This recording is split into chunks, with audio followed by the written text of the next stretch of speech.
y'all, Dixie here. Today's topic is tips every backpacker should know about shaving weight from their gear. We're having another rainy day here in Alabama, and maybe I should have gone back to the safety of my blanket fort, but my first tip is weigh everything and record it in something like ladderpack.com or on an Excel spreadsheet, because this gives a number to each item in your pack instead of just randomly throwing items in there. You know exactly how much weight cost each thing has, and then you can determine, is item X worth Y ounces? And to add on to this, I always look at everything in ounces. There are some people who get down to the nitty-gritty even more and consider everything in grams, but I think moving away from pounds to smaller increments really helps you to go through that shaving weight process, because ounces add up to pounds. My next tip is do not bring backups. I know the saying 2 is 1 and 1 is none, but that just isn't really the best mindset to have when you're packing a pack to go backpacking. The only things that I bring doubles of typically are, 1, a ladder. I like to have my main ladder to cook with and start fires with, and a backup. And this is really for survival purposes, but also so that I can have a warm meal at night in case I misplace my ladder. And a ladder just doesn't weigh much at all. And also, it's recommended to have 2 forms of navigation. So I have an app on my phone for whatever trail I'm doing, and then I'll carry along typically my InReach Mini, but this could even be a map or whatever else for you. Next, ditch the stuff sacks. It seems like every little piece of backpacking gear you buy, you end up getting some little cute sack that it comes in.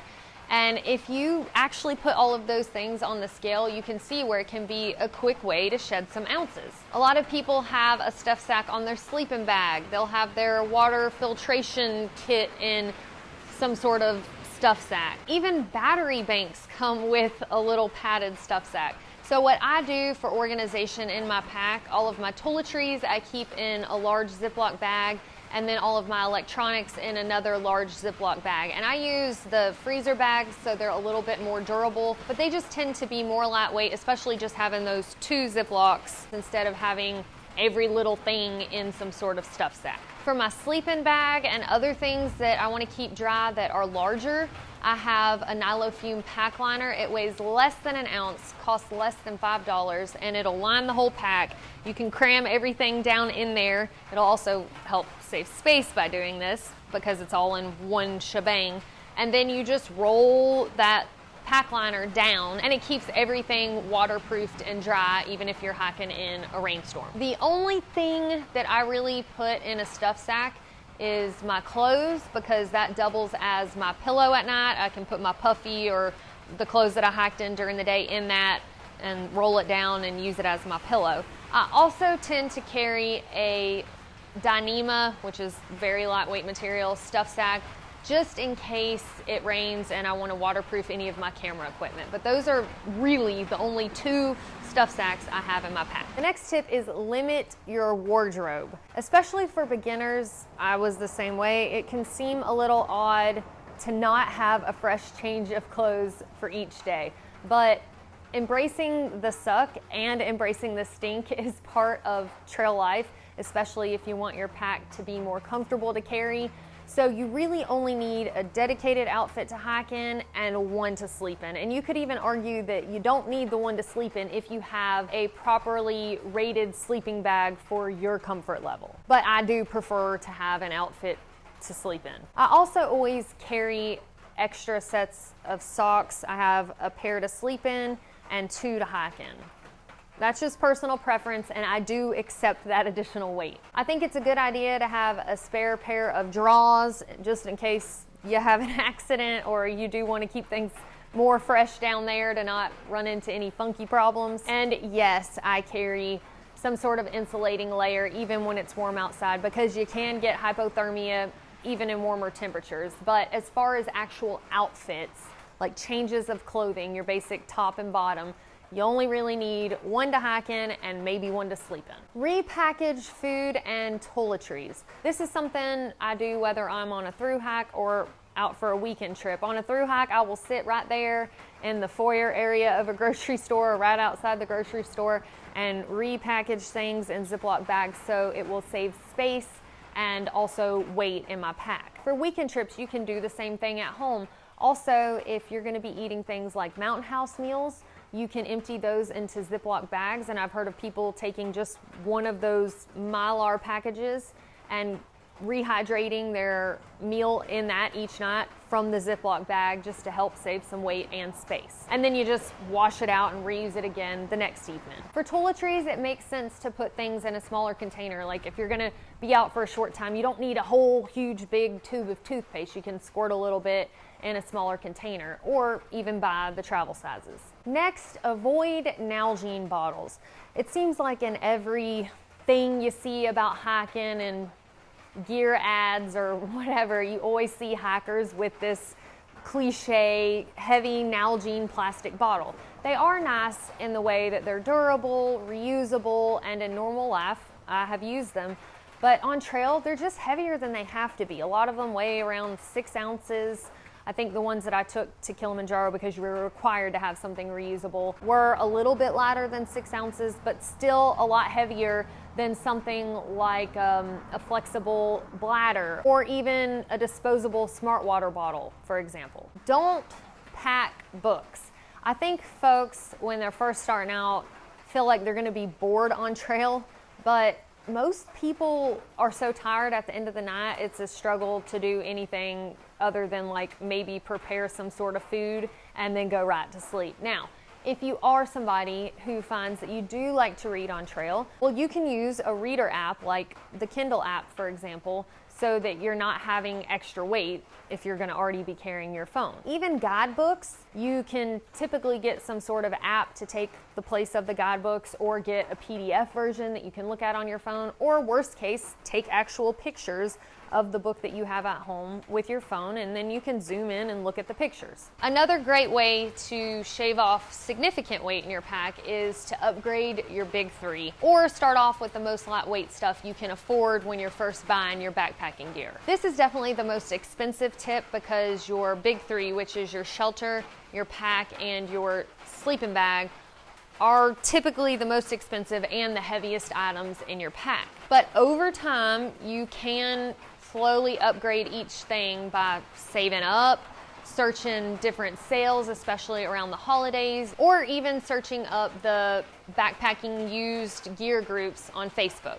But you can do this stuff even on a budget, or if it takes you a little bit of time to save up. I mean, you've got the rest of your life to upgrade this stuff. But by upgrading your big three, you can literally shave off pounds, especially if you didn't spend a whole lot to start with and got more of the budget items that tend to be heavier, although there are some budget items that can be lightweight. One way to help you decide which item to upgrade first, you can just do a little research, kind of get a feel for what new item you're wanting, and then sit down, put it on a spreadsheet, and see how many ounces per dollar spent you would save. So that way you're getting the maximum amount of weight savings out of each dollar that you spend. Also, it makes sense to upgrade your shelter and your sleeping bag first, because before you get a lightweight pack, you really want to have lightweight gear, because the lighter packs themselves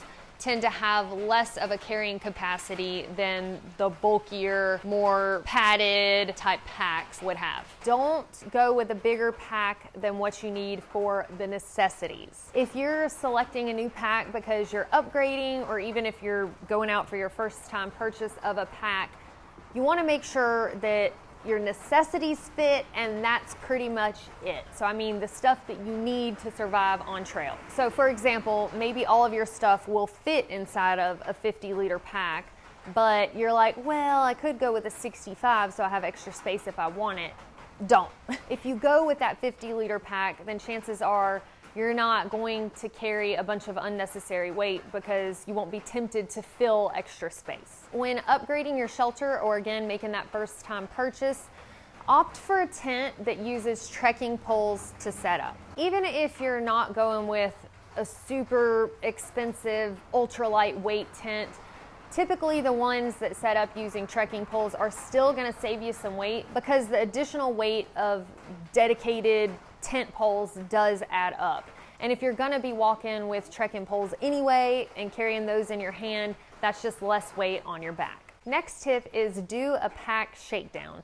Sometimes just having somebody sitting there judging you on what you've decided to carry and your luxury items in your pack is enough to go, you know what, maybe I'm not thinking this through, or it really can just offer a different perspective. And by all means, you may have those things that you're just not willing to part with, but again, explaining to somebody and trying to convince yourself as to why you really need this thing might help. I had a big change in my mindset on the way I did my water filtration when I did a pack shakedown during my thru hike of the Pacific Crest Trail. The fella that was helping me asked me, why are you using a Platypus Gravity Works filtration system on the Pacific Crest Trail where you don't really have many trees to hang it up to filter your water anyway? Not to mention that the bladder on either end of that Gravity Works system weighed significantly more than a smart water bottle would weigh, or even 2 smart water bottles. So that's when I shifted to the Sawyer Squeeze, which is just a few ounces plus the weight of smart water bottles, and now that's my current filtration system. And that one change alone probably saved me at least 8 ounces. I've done 2 different pack shakedowns at 2 different outfitters, one on the Appalachian Trail, one on the Pacific Crest Trail. But you can even do this sitting down and talking with another friend that likes to go backpacking, or even a friend that doesn't backpack, but they can ask, well, what's this for? Or what are you going to use this for? Again, just having somebody have that conversation with you and having to be honest will help you to leave some things out of your pack. Kind of in the same vein, I recommend sorting everything into piles of needs and wants. And everything in the need pile goes in the pack. The wants, you got to sit there and really look at it and analyze it and think about it. And when you see that mass of stuff sitting there, go on and weigh that whole pile of wants. And then think about it. Do you really want that stuff bad enough that you're willing to put all of that mass of weight on your back? And that should help you narrow down to really just a couple of luxury items. Next, make a log of what you did not use when you return home from a backpacking trip. Chances are, if you didn't use those items on that backpacking trip, you probably wouldn't in the future either. Finally, avoid packing your fears. This is something that I've always heard, you pack your fears, and it's so true. If you're afraid of being hungry, you're gonna carry too much weight in food. If you're afraid of being cold or stinky, you're gonna carry a lot of clothing or unnecessary personal items like deodorant and body wash, etc. So yes, you want to make sure you have enough of what you actually need, but sit down, kind of think within yourself, is this stuff that I'm carrying just because I'm afraid of a certain situation? And if so, then do I actually really need it? One example is if you know that there is a reliable water source every 4 miles or so of whatever stretch of trail you're doing, you probably don't need to pack on 4 liters of water from one source to the next. Analyze the situation, figure out what you really need, and to be honest, this is something that gets better with time and experience. All right, y'all, that is all I have for you today on tips for shaving weight off of your pack. But if y'all have any ideas that I didn't mention in this video, I'm always happy to learn from others. So feel free to comment your ideas below. Thank y'all so much for watching. And if you found this video useful, be sure to share with a friend, and we will see y'all next time.